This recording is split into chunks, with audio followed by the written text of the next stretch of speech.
Thank you, Ntate Mugare. Sekhametsi Development Trust is an initiative of Sekhametsi Investment Consortium.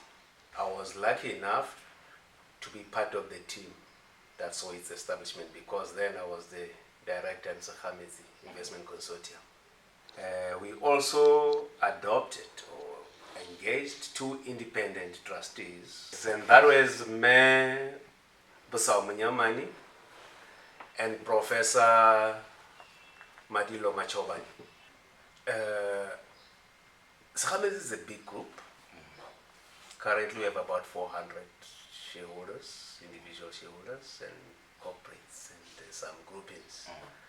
So to make sure we are able to make an impact into the Basotho nation, we had to show that level of independence so that people can really believe in what we wanted to achieve. We have to inculcate a culture of entrepreneurship in the Basotho nation and the youth in general and everybody, to make sure that the only way out is to make sure that we build sustainable projects, and it's not easy. The trust was meant to look into the corporate and social investment responsibility side.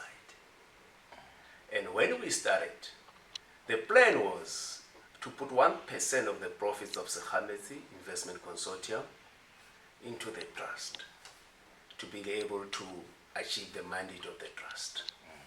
So as a result, to make sure that our assistance to the applicants was not going to be seen as being biased, that it be some level of impartiality, then that is why we had to engage the 2 independent trustees. And as you can see,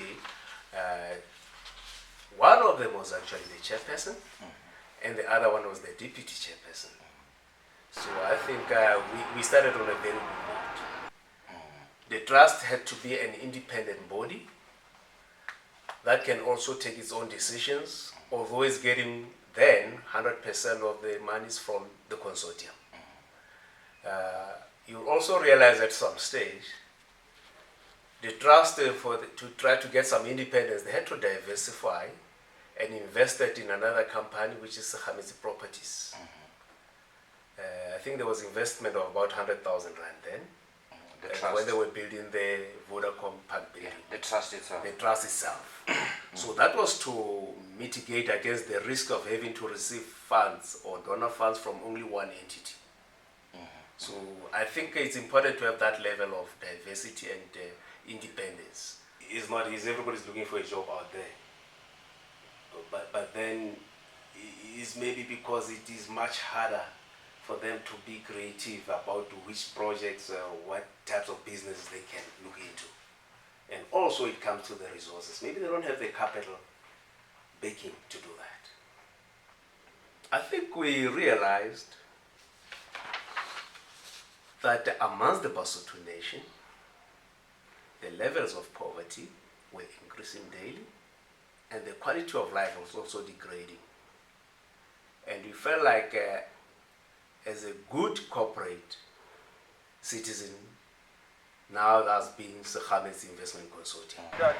Then we could found the trust to help alleviate and improve the quality of life, and especially to the needy, the youth, women, and I think the vulnerable generally. But we had to have some specific objectives, and those were going to be on the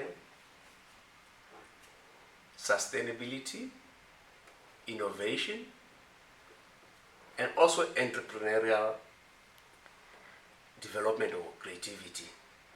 The reason being, if we're going to focus on those, then you enhance the chances of every project that we have to fund to be able to sustain itself, and eventually it would help, if it does get successful, resolve the challenges of unemployment and also help grow our economy as a whole. So we looked at it as a win-win situation. A lot of people used to think we are only helping already established places like Morija Art Center and Keep for Life as well. But I think that was because they understood the criteria that had to be applied. Our first project in 2013 and 2014 was to the Morija Art Center. They had a very experienced artist and potters, Mr. Patrick Rock. They put an application for us to buy an electric clay kiln or furnace so that they can teach the young kids in Morija, and also the Morija Art Center is very close to the Morija English Medium. So they would help teach the young kids some skills in pottery. We procured for them the kiln, I think it was 33,000 Maluti. Later we found out that the house where the kiln was installed in, there was not adequate space for learners to move in. So we paid an additional 24,000 Maluti to extend the area so that the learners can move in freely and in a safe manner. So overall, I think that was 57,000 Maluti. We helped the Morija Art Center. Our second project was the Kick for Life. Then I think their director was Mr. Andrew Gardner, who made an application to see how we can help Kick for Life. Kick for Life is a NGO focused on development of youth mostly affected by the HIV pandemic. We actually discussed why can't we have a project which would be sustainable, because if we can just give a donations, tomorrow they'll be depleted and we'll have to come back. So eventually he came back and said, you know what, we want to create or establish a restaurant. And in this restaurant we're going to teach even the youth the waitressing skills, how to prepare food and all these types of cuisine. And also we are a sports organization. So it's ideal that we have all those right bases in place. So we said, okay, fine. We went back and he prepared all the information and all the application, and we realized this can be a very good idea. It was the first of its kind. Eventually we assisted them with 83,000 Maluti. I must say we are the co-partners.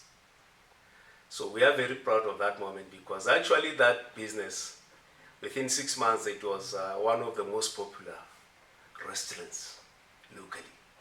And there's a lot of also young learners from there whom we know who started, and you can see they are, how do I say it, endured. I think they have achieved something in life, and when they look back, you can remember that they used to stay there as young learners, serving as waitresses. And when I look at them now, you feel proud to say, these people in life now, they've got somewhere.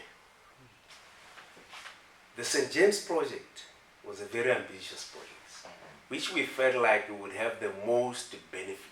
There was an organization called Nalani, of which was run by Mr. Mpela. Mr. Mpela made an application to build a greenhouse to grow vegetables. The logic behind was most of the kids coming to school at St. James Primary, most of them would come to school not having breakfast, and then that affected their learning capabilities. So the idea was that if we could have a grow or a greenhouse at school, then to do vegetables, not only would they have some meals, but it would also help them to learn some skills, some horticultural skills.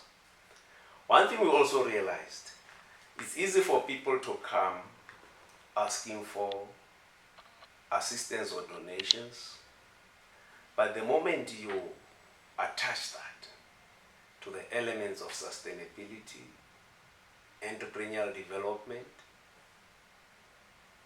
and also to make sure that what they are bringing through, it should make a business sense. So that is be like having some sort of business plan in itself. But as you open for people to come ask for the apply for donations, everybody comes forward. But when you say, please show me the business plan, how can we make this work? Then you start to realize that not everybody can come forward. So we had to do a launch to make sure everybody can know about us. They should know what we are doing.